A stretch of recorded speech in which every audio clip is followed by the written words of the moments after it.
paz a todos. Está começando mais um programa EBD em Foco. Hoje o foco da nossa lição é a sobriedade na obra de Deus, que é a nossa lição de número 8.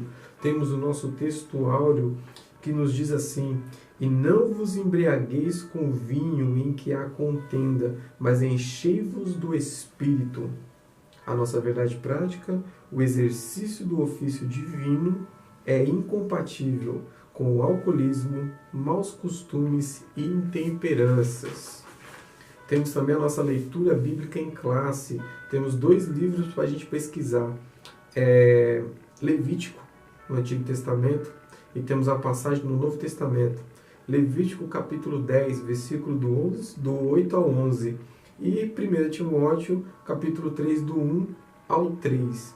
E é importante a gente ler, juntamente com nossos alunos, essa leitura bíblica em classe, que hoje eu creio que está muito importante e vai dar um norte para a nossa lição, assim como o seu objetivo geral, que vai abordar o contexto geral da sua lição, e os 3 objetivos específicos da sua lição.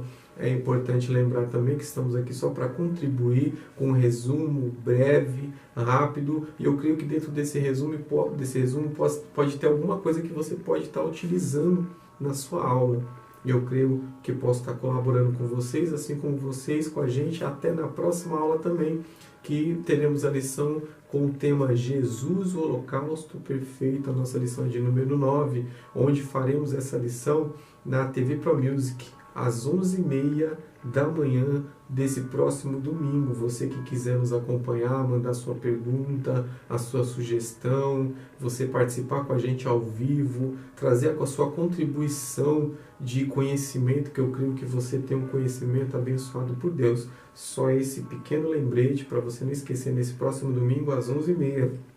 E voltando para a nossa lição aqui, é importante você abordar bastante a leitura bíblica em classe. Por quê? Estamos trazendo Antigo Testamento e Novo Testamento, recomendações que vai nos elucidar a respeito desse mal, que é o quê? A falta de sobriedade. Uma pessoa que tem sobriedade, ela tem equilíbrio, que é uma palavra fundamental para descrever também equilíbrio. Quem tem equilíbrio é sóbrio, a probabilidade de agradar a Deus e, consequentemente, ter o Espírito Santo morando dentro de si é enorme e maravilhosa. Então devemos entender que a nossa lição de hoje é um contexto que traz um pouco da lição anterior, é um complemento da lição anterior. Por que um complemento da lição anterior? Porque tratamos a lição anterior sobre fogo estranho, sobre Nadab e Abiú, que a desobediência, a rebeldia, a presunção fizeram com que eles levassem fogo estranho para dentro da casa de Deus. Mas tem algo que nos deixa a impressão, eu creio que a Bíblia nos deixa argumentar a respeito disso, que tem mais um fato, mais um motivo que fez com que eles perdessem a sobriedade e cometessem tal ato. Por que não foi comentado na aula anterior? Porque senão tiraríamos um pouco do foco dessa próxima lição. Então abordaríamos 2 lições em uma só. Então é importante você entender que teve mais um motivo para que eles levassem fogo estranho para dentro do tabernáculo. E vamos ler Levítico 10, versículo 8 e 9, que diz assim: E falou o Senhor a Arão dizendo: Vinho ou bebida forte, tu e teus filhos contigo não bebereis quando entrares na tenda da congregação, para que não morrais. Estatuto perpétuo será isso entre as vossas gerações.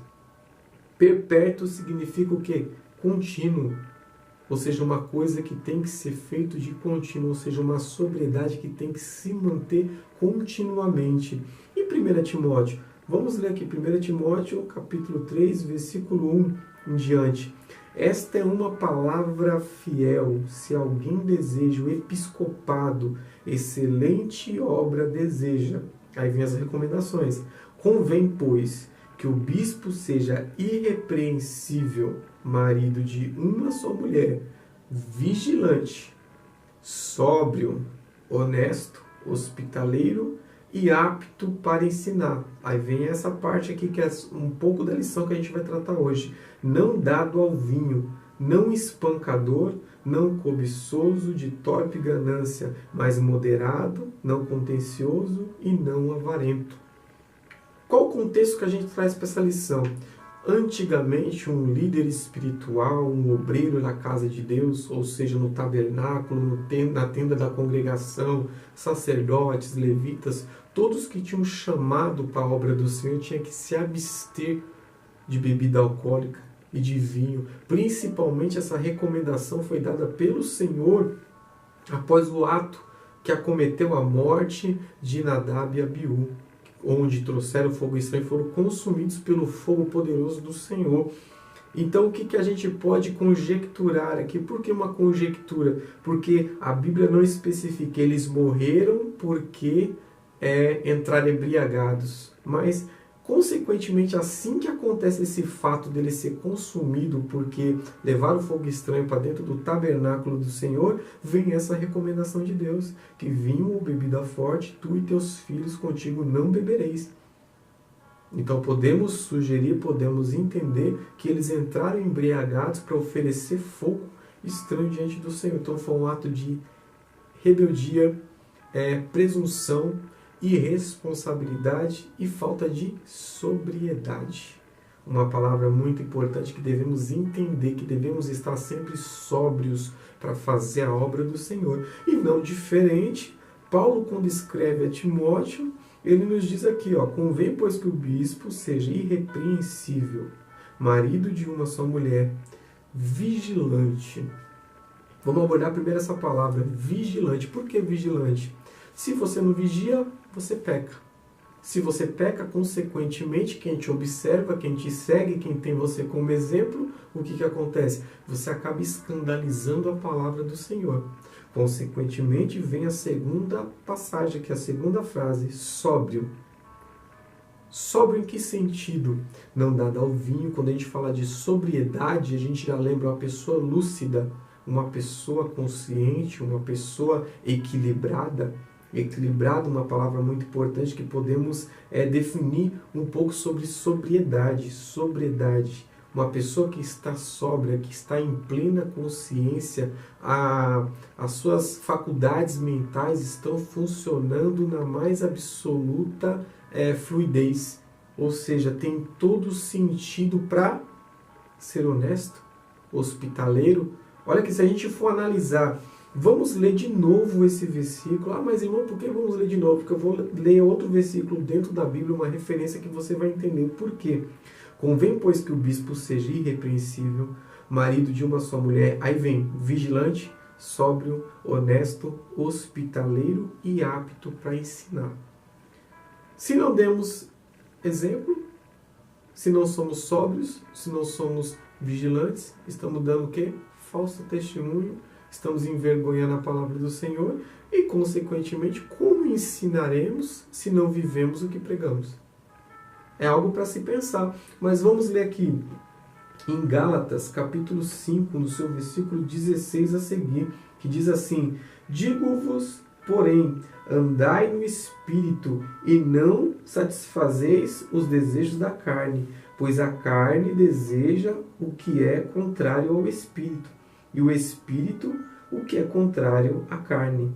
Estes opõem-se um ao outro, para que não façais o que quereis. Se, porém, sois guiados pelo Espírito, não estáis debaixo da lei. As obras da carne são conhecidas, as quais são. Aí vem a denominação das obras da carne. Prostituição, impureza, libertinagem, idolatria, feitiçarias, inimizades, porfias, ciúmes, iras, pelejas, dissensões, facções, invejas, e olha aqui, bebedices, orgias e coisas semelhantes a essas, acerca das quais vos declaro, como já antes vos preveni, que os que cometem tais coisas não herdarão o reino de Deus. Muito importante a gente saber aqui que uma pessoa, quando não está na sua sobriedade, na sua sã consciência, quando está dominada pela falta de sobriedade, ela não tem domínio próprio. Mas como assim domínio próprio? Aqui está dizendo que tem que ser sóbrio, honesto, hospitaleiro e apto para ensinar. Em 1 Timóteo capítulo 3, versículo 2.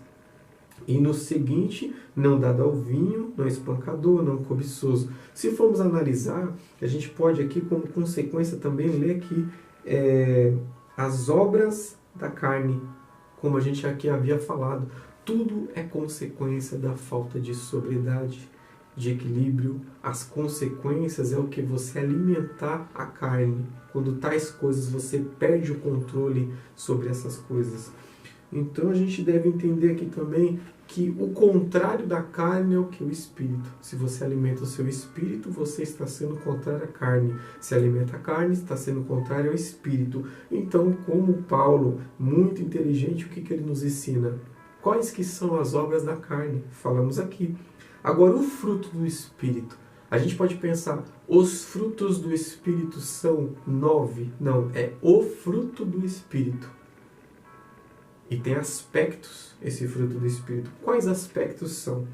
Uma pessoa que tem um fruto do Espírito, aqui no versículo 22 de Gálatas, capítulo 5, diz: o fruto do Espírito, porém, é amor, alegria, paz, longanimidade, benignidade, bondade, fidelidade, mansidão, domínio próprio. Contra essas coisas não há lei. E os que são de Cristo Jesus crucificaram a carne com as suas paixões e desejos. A gente pode pensar, é pecado consumir vinho? É pecado beber? Ah, mas o vinho antigamente era o suco de uva. Como suco de uva? Vamos ler aqui. Em João, capítulo de número 2. Aonde aqui fala sobre Jesus transforma água em vinho, ou seja, as bodas de Caná da Galileia. No capítulo 2, seu versículo 1, no terceiro dia houve um casamento em Caná da Galileia, onde a mãe de Jesus estava ali. Jesus e seus discípulos também haviam sido convidados para o casamento. Tendo acabado o vinho, a mãe de Jesus lhe disse: tem mais vinho? Agora, peraí, tendo acabado o vinho ou tendo acabado o suco de uva? A Bíblia fala, acabando-se o vinho. Quando Jesus transforma o vinho, até que o mestre-sala percebe que o vinho novo, ele é mais saboroso, ele é melhor do que o primeiro vinho que tinha sido servido. E o costume era o quê? Primeiro serve o melhor vinho e depois o vinho inferior. Mas Jesus, ele conseguiu trazer um vinho ainda melhor. Só que não fala suco de uva. Imagina um casamento, fazer um casamento e você, como bebida, dá um suco de uva. Nós cristãos, graças a Deus, temos esse costume, refrigerante, sucos, é normal, mas naquela época o vinho era vinho. Mas espera aí, irmão, como que o irmão pode falar que o vinho era vinho? Vamos abrir as nossas Bíblias em Números, capítulo de número 6. A Bíblia vai ser bem clara quando ela fala sobre vinho e quando fala sobre suco de uva ou alguma coisa derivada da uva. O voto do nazireu, nazireado. Capítulo 6 de Números, versículo 1 diz assim: e disse o Senhor a Moisés: fala aos filhos de Israel e dize-lhes: se um homem ou uma mulher fizer um voto especial de nazireu, um voto de separação para o Senhor, ou seja, um voto de separação. Aprendemos nas lições anteriores que separação é um ato de santificação. Quando você se separa para o Senhor, para a obra do Senhor, é um ato de santificação. Vimos outra aula. E uma pessoa que faz um voto, se compromete com a obra do Senhor, é como se fosse um nazireu. Só que aqui, vamos ver em Levítico, naquela época, fala aos filhos de Israel e diz-lhes: se um homem ou uma mulher fizer um voto especial de nazireu, um voto de separação para o Senhor, terá que se abster de vinho. Está falando aqui, se abster de vinho. Mas, irmão, peraí. Também em João 2 fala sobre vinho. Mas vamos falar aqui, ó. Terá que se abster de vinho, no versículo 3. E de bebida forte, não beberá vinagre. Vem da onde? Da uva também. Vinagre de vinho, nem vinagre de bebida forte, não tomará nenhuma bebida feita de uvas, ou seja, até o suco. Então está deixando bem explicadinho. vinho, vinagre e qualquer bebida feita de uvas, nem comerá uvas frescas nem secas. Todos os dias da sua consagração não comerás nenhum produto da videira, desde as sementes até as cascas.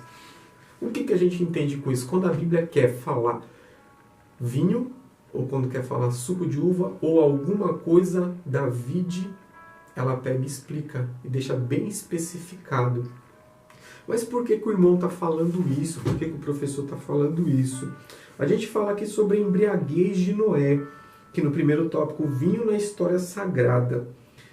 Todos nós sabemos que Noé, ele expôs a sua nudez por estar embriagado. Aqui nos fala a revista, ó, após o dilúvio, Noé voltou-se ao ofício de lavrador e pôs-se a plantar uma vinha, em Gênesis 9:20. E após ter preparado o seu vinho, bebeu até embriagar-se, já fora de si, desnudou-se, expondo-se vergonhosamente à sua tenda. A intemperança do patriarca trouxe-lhe sérios problemas familiares. O álcool foi capaz de transtornar até mesmo um dos 3 homens mais piedosos da história sagrada. Em Ezequiel 14:14. É importante que você leia com seus alunos. Vai ter perguntas sobre esse tema, as 3 pessoas que é citado como as 3 pessoas irrepreensíveis. Leia com seus alunos, vai ser muito importante. Surgirão perguntas, mas eu creio que você estará preparado para respondê-las. A devassidão das filhas de Ló.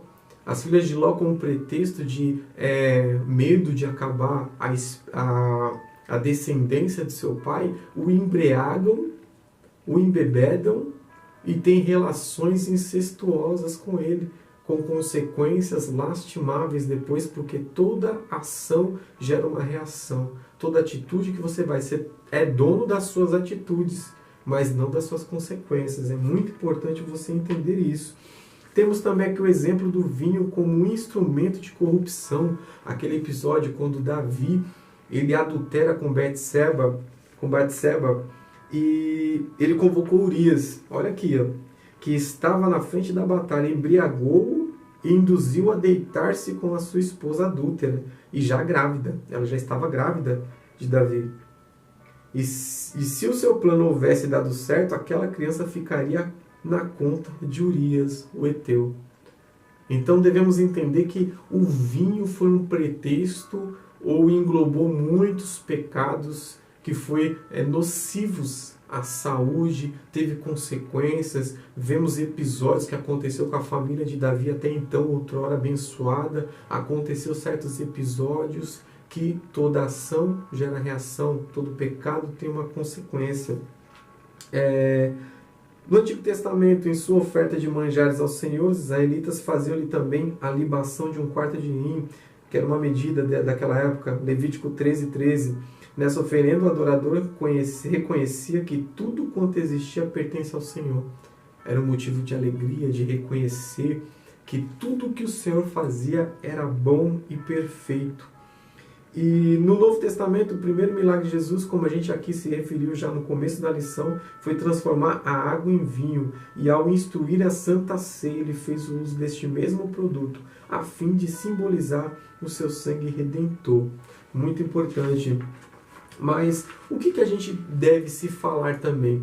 Hoje em dia, se você bebe algo, até cana de açúcar, se você bebe um caldo de cana e você vai passar numa blitz, no bafômetro, é arriscado você ser indagado pelo policial e ser questionado porque o seu nível de álcool pode constar no bafômetro. E o que é questionado pelas autoridades? Quando você passa numa blitz, e se tiver com um nível até baixo que seja, você pode ser autuado. Por quê? Porque você perde a sua lucidez, a sua sobriedade, você pode provocar um acidente, ou até mesmo a morte de pessoas inocentes, ou até mesmo a sua morte. Então, o que devemos entender? Se a própria lei orienta as pessoas que não pode fazer o uso de bebida alcoólica e entrar num veículo podendo causar um acidente grave de proporções trágicas. Agora imagina trazendo isso para a vida espiritual. Ah, mas beber socialmente não tem problema. Muitos esperam que as pessoas, pregadores, professores, falam, pode beber que não é pecado. Para a pessoa dar legalidade a esse pecado, essa vontade da carne, de saciar a carne. E o que acontece? Ah, mas socialmente bebe um pouco, não satisfeito, bebe mais um pouco, perde a lucidez e acaba fazendo o quê? Dando mau exemplo, mau testemunho. Temos visto nos dias de hoje pessoas que se dizem pregadores, que se dizem pastores, pessoas que são líderes têm cargos ministeriais que fazem uso de álcool. Não são todos, minoria, mas que cometem esse pecado, perde a sobriedade, é mal falado e consequentemente envergonha o nome do Senhor. Às vezes um pouquinho de álcool já tira a lucidez. Você que é obreiro, professor, superintendente de escola dominical, ou até mesmo você que está nos assistindo, pessoas começam com um pouco, depois vira passageiro de um ônibus desgovernado, como eu costumo me referir. Você está num ônibus desgovernado, o motorista perde o controle daquele ônibus. Qual a consequência?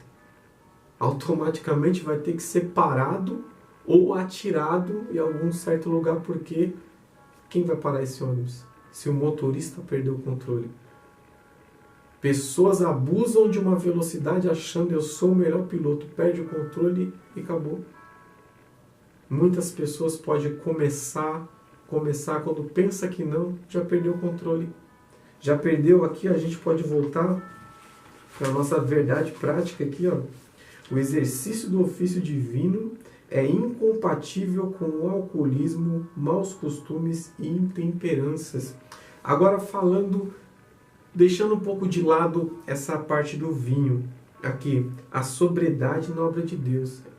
Tem pessoas que têm deixado a sobriedade, têm deixado de lado o fator importante de ser equilibrado, de ser sóbrio e ter um dos aspectos do fruto do Espírito, que é a temperança, o domínio próprio? Será que tem acontecido isso nos dias de hoje? Hoje temos visto pessoas que se estressam por qualquer coisa dentro da igreja, pessoas que perdem a paciência fácil no seu lar, na sua família. Lemos aqui, não espancadores, não cobiçosos, tem pessoas que consomem bebida alcoólica na sua casa, fazem coisas que desagradam ao Senhor, depois chega na igreja com pele de cordeiro como se nada tivesse acontecido. Mas aqui, ó, ministros cheios do Espírito Santo, tendo em vista os exemplos lamentáveis e vergonhosos da história sagrada, o Novo Testamento faz-nos severas advertências quanto ao uso do vinho. Recomendações ao ministro. O candidato ao santo ministério na igreja primitiva não podia ser um homem escravizado pelo vinho. Não se pode confiar o rebanho de Jesus a alguém dominado pela embriaguez. Quem governa tem que abster-se das bebidas alcoólicas. Recomendações às igrejas. Recomendação à igreja. A recomendação quanto aos prejuízos decorrentes do vinho não se limita aos ministros do evangelho. Ela diz respeito também a toda a igreja. Toda a igreja. Aqui a gente está falando sobre a sobriedade na obra do Senhor, mas isso não se restringe só aos ministros, mas sim a todo aquele que se separa, que nem a gente leu aqui em Números, capítulo 6, do seu verso 1 a seguir. Quando você faz um voto com Deus, você se separa, você fala assim, a partir de hoje, larguei as práticas do mundo e me separei para a sua obra, me consagrei para a sua obra e vou fazer a sua obra. E nisso você vai ser sóbrio e vai fazer a vontade de Deus. Ministros usados pelo Espírito Santo. No dia de Pentecostes, o Espírito Santo foi generosamente derramado sobre os discípulos. De início, eles foram tidos como bêbados. Mas após o sermão de Pedro, todos vieram a conscientizar-se de que eles falavam e operavam no poder de Deus, falavam em línguas repartidas como de fogo. O Espírito Santo de Deus desceu de uma forma majestosa sobre todo o povo, assim como Jesus havia prometido: ficai em Jerusalém até que lá do alto seja revestidos com o poder de Deus. Agora, aonde vai ser revestido com o poder de Deus, não pode a sua carne estar revestida. Muitas vezes alimentamos a nossa carne com pecados, com coisas que não agradam ao Senhor, com cobiças, com coisas que deturbam a palavra do Senhor. Sendo que deveria ser ao contrário, nos encher do Espírito Santo e nos esvaziar de tudo que desagrada a Deus. Espero ter contribuído com você, com a sua classe, e te espero na próxima lição, que nem eu falei, vai ser ao vivo. É muito mais assim, eu creio que é interessante a gente poder escutar você, a sua mensagem, a gente poder responder. Então é muito importante que você participe com a gente. Estou procurando o melhor horário para atender vocês, para passar alguns estudos da parte do Senhor. Estamos vendo aqui, esse primeiro estudo que vem nessa próxima semana será no domingo, às 11h30 da manhã ao vivo, mas estarei procurando o melhor horário para atender a todos vocês. Desde já eu agradeço a todos que se inscreveram no canal, todos que nos acompanham, e espero ter contribuído e espero você na próxima lição. Fiquem todos na paz do Senhor Jesus.